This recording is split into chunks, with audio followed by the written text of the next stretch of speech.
அம்மாவும் பொண்ணும் காரில் போயிட்டு இருக்காங்க. அவங்க அம்மா மயில் இறகை வச்சு ரொம்பவே ரசிச்சுட்டு வராங்க. அவங்களுக்கு அவங்க பழைய ஞாபகம் வந்து அவங்க பொண்ணுகிட்ட இந்த மாதிரி மயில் இறகெல்லாம் நாங்கள் புக்குக்குள்ளே வச்சுட்டு குட்டி போடுமான்னு சொல்லிட்டு நாங்கள் ஆவலாக பார்த்துட்டு இருப்போம் அப்படின்றாங்க.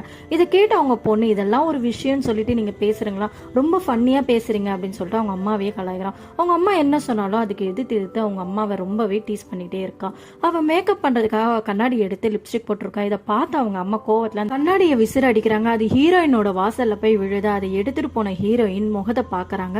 முதல்ல கோணலாக இருக்கிற பொட்டு சரி பண்ணிட்டு தன்னோட காலேஜ் லைஃப்ல டான்ஸ் எல்லாம் ஆடி நம்ம எவ்வளோ அழகா இருந்தோம்னு சொல்லிட்டு அவங்களோட பழைய நினைவுல நினைச்சு பார்க்குறாங்க.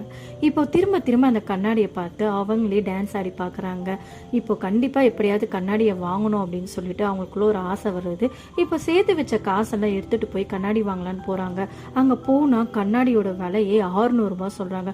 உடனே அந்த கடைக்காரர் வேணும்னா நீங்க உங்க புருஷனை கூப்பிட்டுட்டு வந்து வாங்குங்களேன் அப்படின்னு சொல்றாங்க.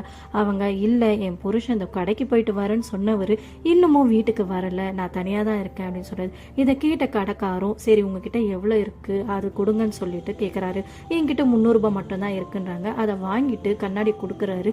உடனே அங்க குட்டி பையன் அம்மா எனக்கு குதிரை வேணும் அப்படின்னு சொல்லி அழுவுறான். பக்கத்துல இருக்கிற குதிரையை பார்த்ததுமே அந்த குட்டி பையனுக்கு ஆசை வந்ததுனால அவங்க அம்மா சரி அந்த கண்ணாடி வேணான்னு சொல்லி திருப்பி கொடுத்துட்டு அந்த குதிரை பொம்மையை வாங்கி கொடுத்துட்டு வீட்டுக்கு வந்துடுறாங்க. வீட்டுக்கு வந்து அந்த குட்டி பையனும் சந்தோஷமா அந்த குதிரை பொம்மையில விளையாடுறான். இதை பார்த்த அம்மாவுக்கும் ரொம்ப சந்தோஷமா இருக்கு. இப்போ தன்னை முகத்தை கழுவலாம் போய் தண்ணியில பார்க்கும்போது அவங்க முகம் அழகா இருக்கு.